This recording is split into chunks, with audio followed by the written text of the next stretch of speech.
Zewde. Let me now take this opportunity to request Brahim Ghali, the President of Sahrawi Arab Republic. Your Excellency, you have the floor.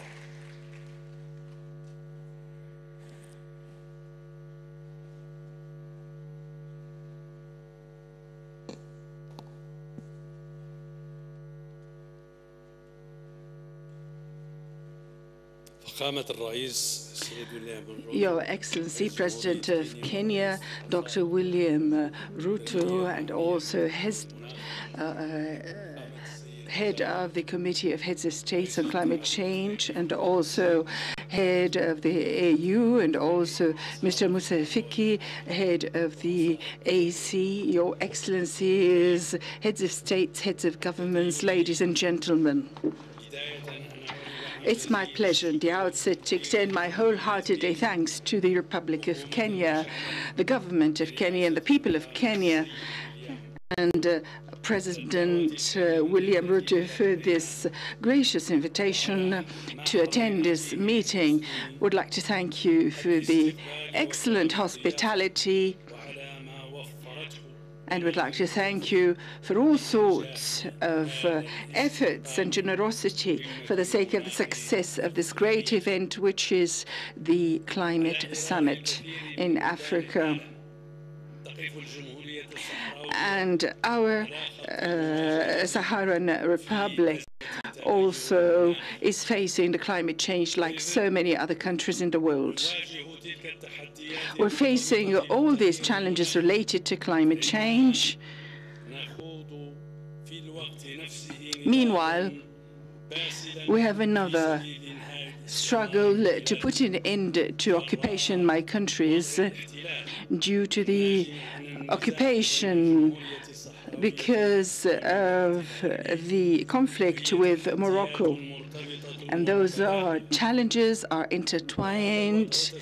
This situation led to the displacement of more than 200,000 of our citizens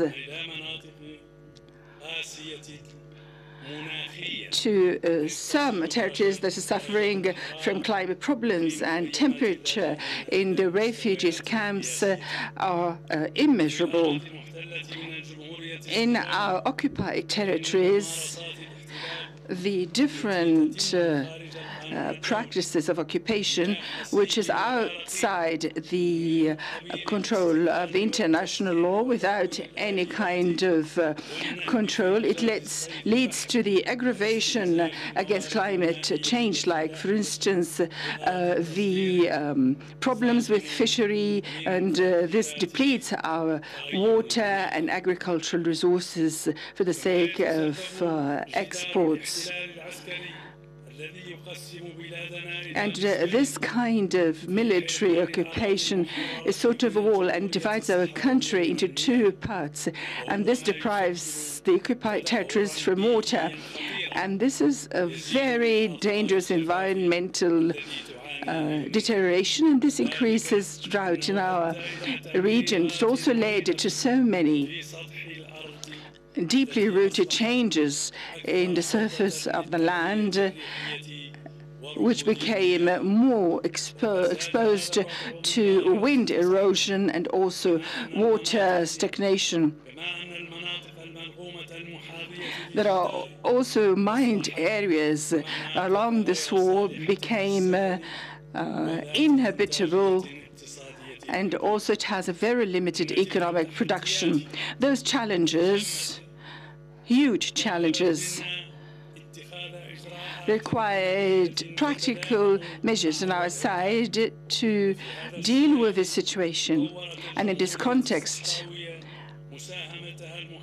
we developed our NDC,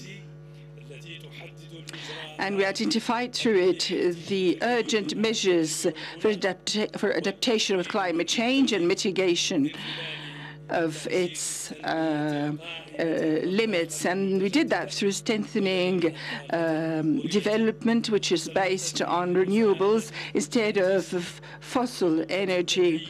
And we supported NDC by having an NAP or NAP through the common ministerial initiatives that included several ministries. In the Sahrawi refugees camps, we developed agricultural systems to reduce the use of water. We also developed modern means with lower costs for housing. And the purpose of that is to face the increasing risks of floods, in addition to the spread out of using solar energy in small units.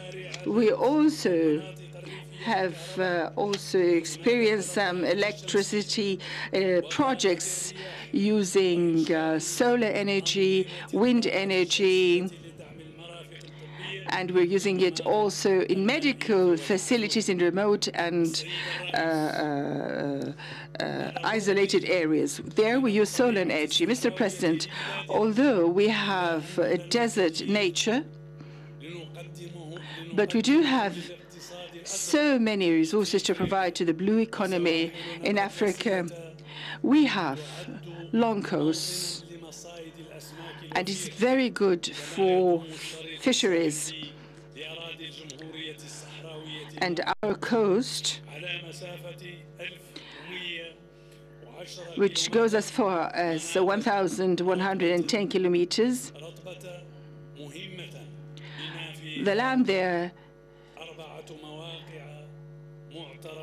is known for its resources, and of course it's adopted by Ramsar Convention. Those areas are Wadi Saqiya, Bujdur, Dakhla Bay, and Sabkha Imlili. And although all those resources are exposed to climate change,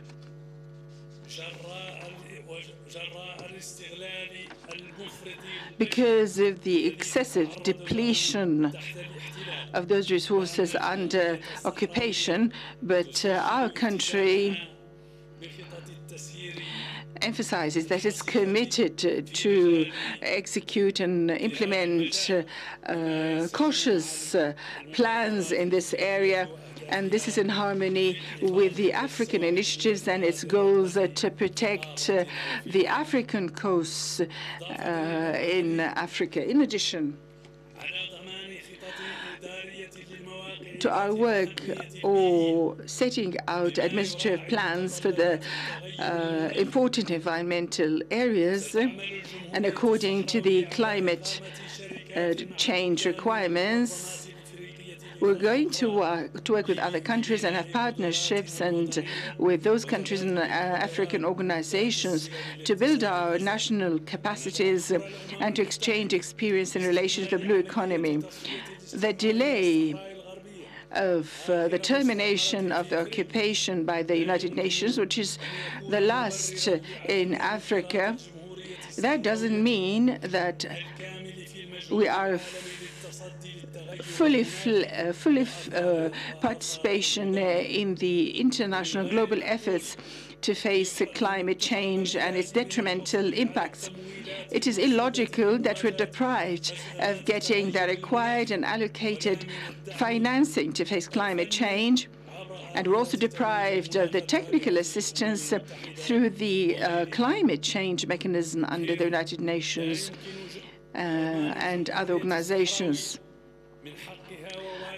We cannot be deprived from our rights and duty to take part with Africa and the world in this kind of efforts against climate change. And also,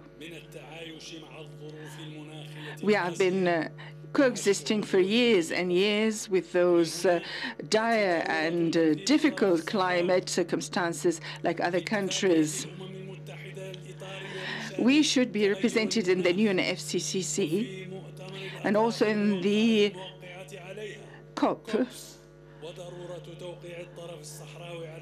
And also we should sign also the Paris agreement and take part in the negotiations, and to also adopt our NDC regularly to the UNFCCC. Our voice is and will be an African voice, and it's going to support the African voice and stance. Sustainable development and the management of blue economy in Africa is strongly related to the way we use to respond to climate change, and we are ready to contribute with our brothers and sisters in Africa and the whole world to achieve the best results and outcomes. I wish you all the best in this summit, and thank you very much.